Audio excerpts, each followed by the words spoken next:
Alon Pinkas served as the chief of staff to two foreign ministers. He was foreign policy advisor for. Yeah. They changed quickly. So I know, wait a minute now. You were for Ehud Barak and you were for Shimon Peres. What are the other two? Professor Shlomo Ben-Ami, who was foreign minister, and David Levy, who was foreign minister. I was chief of staff to all four. Wow. You've been on the government payroll for a long time.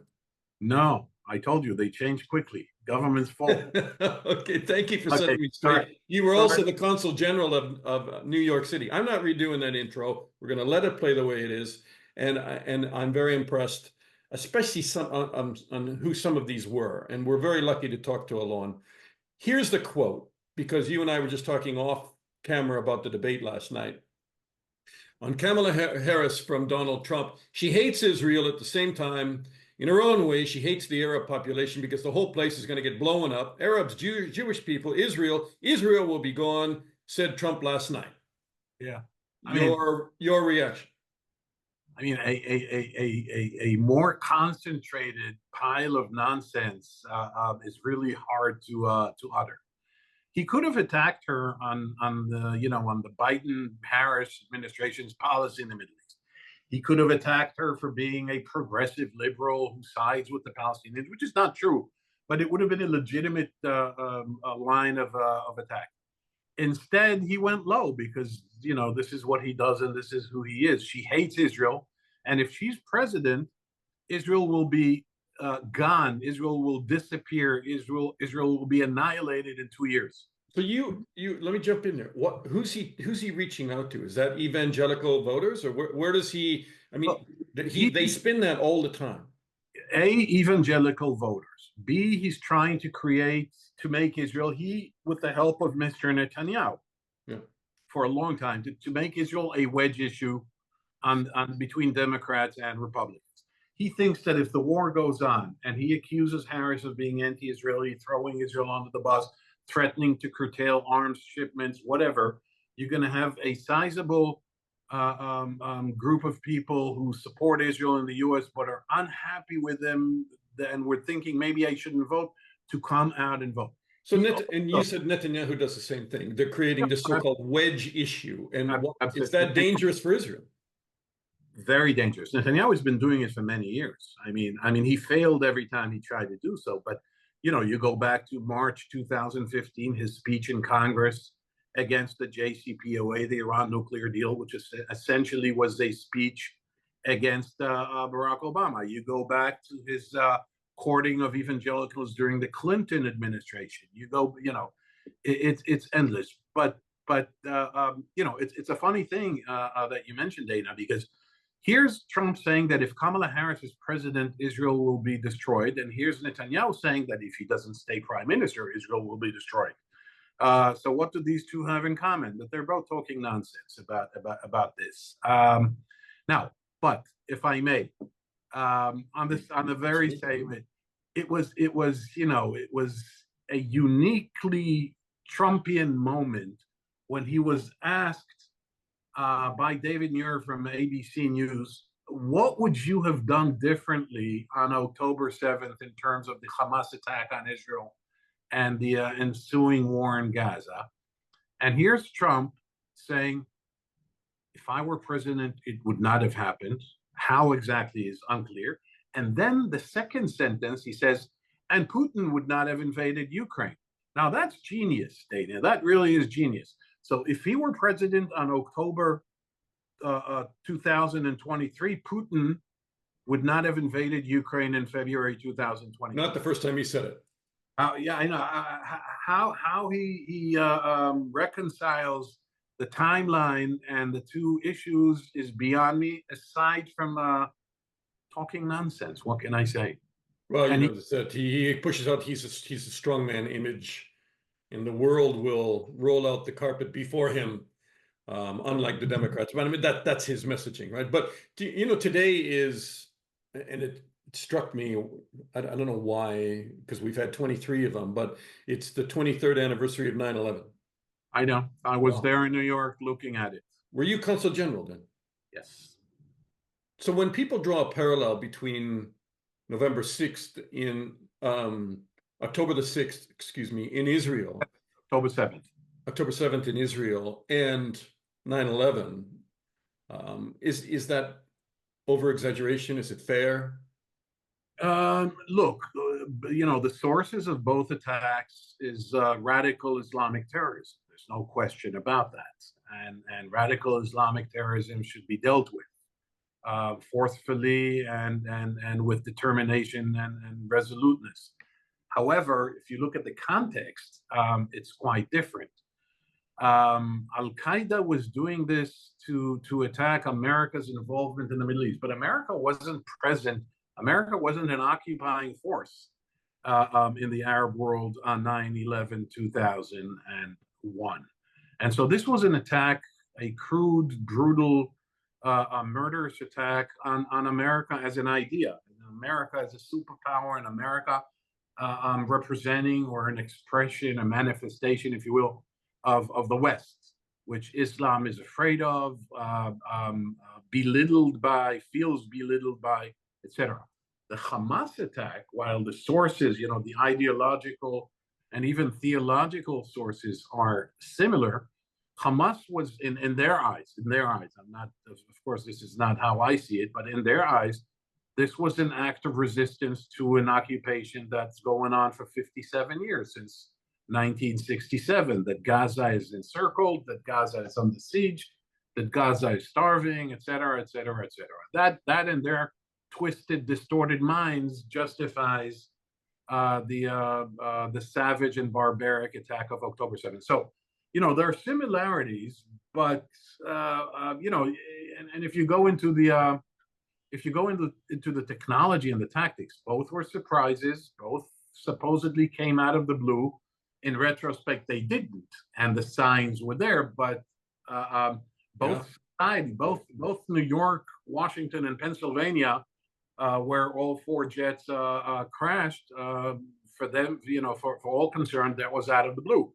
For Israel, misleading itself into thinking that Hamas is deterred and would not dare do something on this scale, that was out of the blue as well. And then now, but doesn't that play to 23 years war on terror? I think we probably harvested a crop of more radical Islamic groups. Some of them on the rebound now, 23 years later. But for Netanyahu to stand in front of the Israeli public all the time and say, there's no leaving Gaza now. I mean, if we do, Hamas is just going to regroup and we have to defeat them this time, just not allow them to thrive in an enclosed area. That seems to, play with some of the Israeli public, with the caveat that hostages should be the priority, but yeah, staying in the Philadelphia corridor, remaining in Gaza, the Israelis seem to support him. No, 90% of Israelis don't know what the Philadelphia corridor is. They don't understand why it's important. Dozens of former generals have stood up and said it is totally insignificant, particularly when weighed against a hostage deal. Netanyahu did nothing about the Philadelphia corridor for 15 years as prime minister, with the exception of 2 years in which he was not, or almost 2 years in which he was not prime minister. In fact, when the war began, it took him 9 months before he even devoted or allocated forces to deal with the Philadelphia corridor. So this is just an excuse and a pretext for him to prolong the war. Now, what you said, the premise of what you said is absolutely right. Israelis want to eradicate Hamas, but Israelis also don't understand the cost of doing so. The cost of doing so is occupying the Gaza Strip. When he says we will not leave the Gaza Strip, what does he mean? That we will that the status quo that exists now will be extended? Fine. So call a ceasefire. If you're leaving the forces there, you're not going further in. No incursions, no further occupation, no further conquering. Then why not call for a ceasefire? If you want to choke them, you don't need to fight. You just choke them, right? It's not making sense other than it is a lame and unserious excuse for him to prolong the war for his own reasons. One of those reasons, I'm tying the two issues we've discussed until now, Dana. Yeah. One of those issues is that Netanyahu reached the conclusion that it is best for him to extend the war, prolong the war, not seek a ceasefire / hostage deal until after the election in America. He thinks this is his side of playing Israel as a wedge issue. Because the American election brings him. Well, he hopes Trump will win. He's not making a secret of that. By the way, if Trump wins and says to him, "You have 2 weeks to end this war," he will end that war. But this is me speculating on speculation, about a conversation that's based on a speculation that. But he wants Trump because why? Then because the Republicans are not pushing a two-state solution. Because the Republicans don't give a damn about what's going on in the Israeli-Palestinian issue. All right, you've called Netanyahu a vile messiah. Yep. Leading a cult of death and lies, and a rogue prime minister is turning Israel into a rogue state. I mean, some of the articles that you write in Haaretz, you don't pull any punches, right? And do you actually, is that harsh on Netanyahu, or no. is it in your reading of something else? You said that what he says in Hebrew and what he says in English are two different things, and to understand them, you should listen to his Hebrew.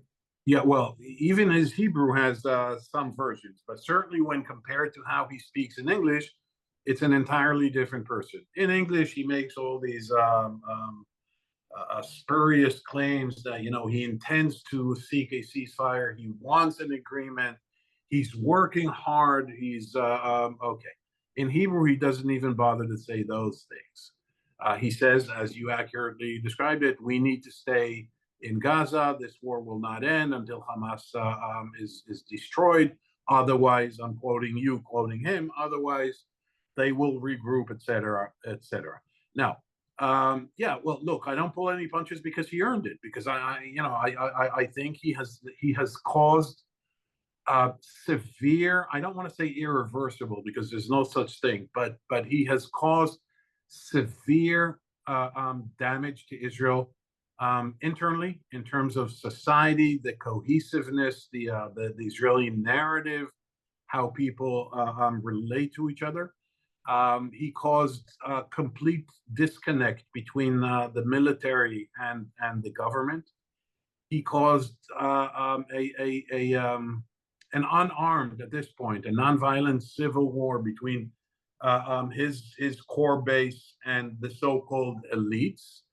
And he has tarnished Israel's brand internationally in a way that is almost unprecedented. I cannot recall, and I've researched this. I'd love to hear someone tell me that there is a precedent.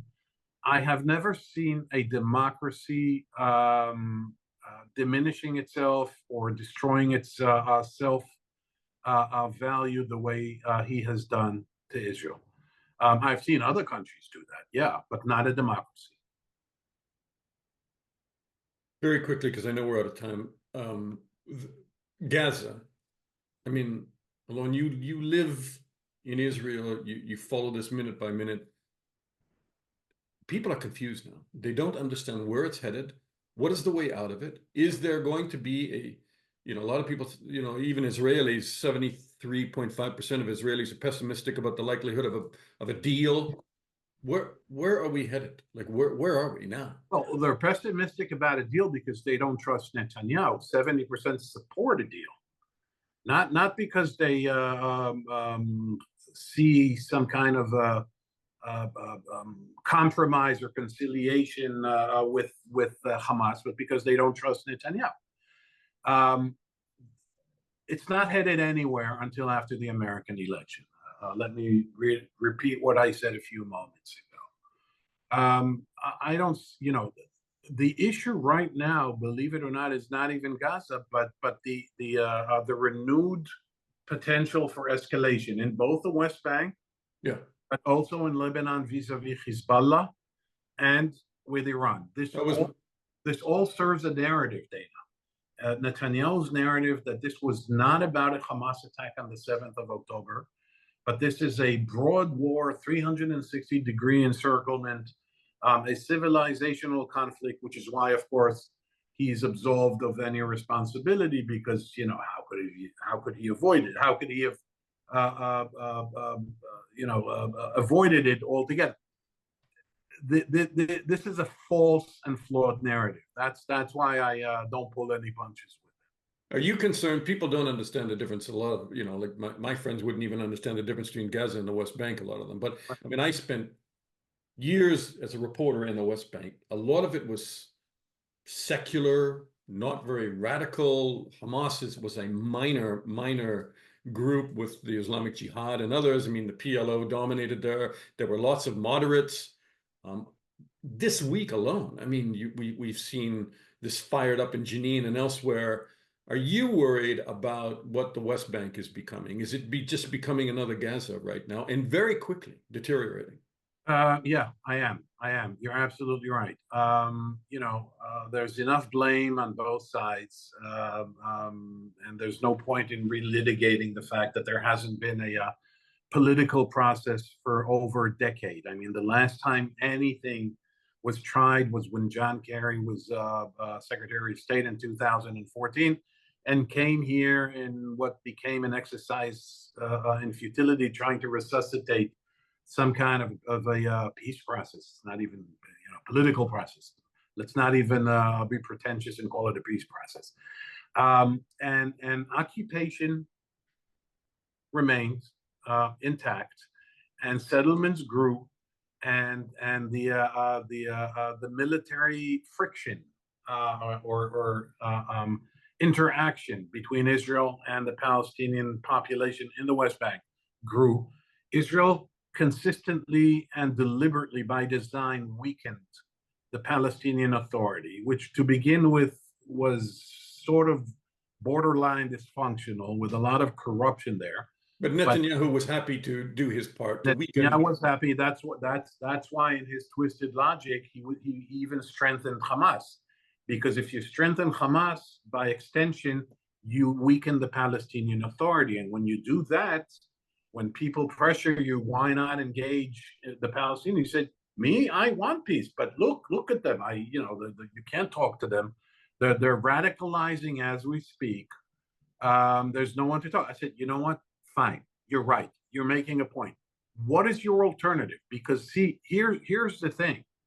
What if the Palestinians renounce armed struggle and just ask to be annexed to Israel? You want us, you have us. One binational state. We're just asking for one thing: one man, one vote. We want to be enfranchised. We don't want a Palestinian state. You've turned the Palestinian state into a impossibility, something that's unfeasible and not viable. Right. Israel would never go along with that. Well, what would Israel do then? My point is, we don't want you.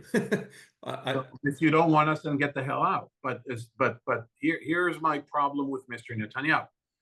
I can understand his reservations, fears, and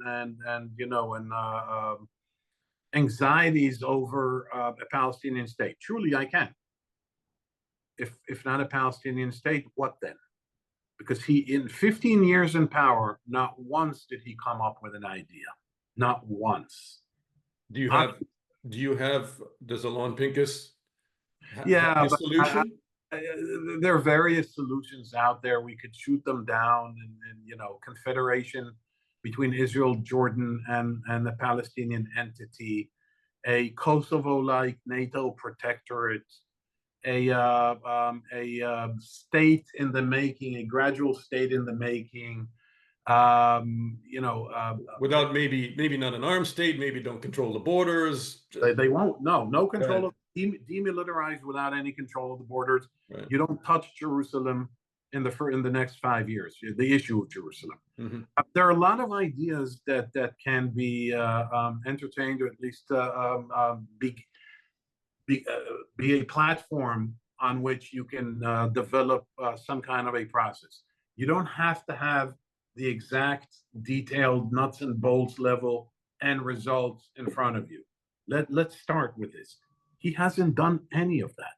Any Right. of that. Right. Now, So the key is, and correct me because what do I know? But the key is, if you actually had a sincere government that wanted to resolve the Palestinian issue with the Palestinians, yep. there are Palestinian moderates out there that you can talk to, and you could probably come up with I mean, a lot of the solutions are already known. I mean, That's my point. This is not reinventing sliced bread. This is not, this is not a eureka moment. Oh, here's a solution yeah, no one ever thought, or a modality that no one ever thought. It's all there. It's all there. You need to, you need more of the same is bad. So triangulate. Take a little from here and a little from here and a little from here. But for that, you need some kind of a vision and goodwill. Neither side has those. right. Well, and moderates that will reassure one another that they're not going to turn weapons on each other the next day, right? There you go. And they are there, though. I mean, those people are there on both sides. Yep. Alon, Pinkas, I wish we had more time. Thank you so much, sir. My pleasure, Dana. Thank you.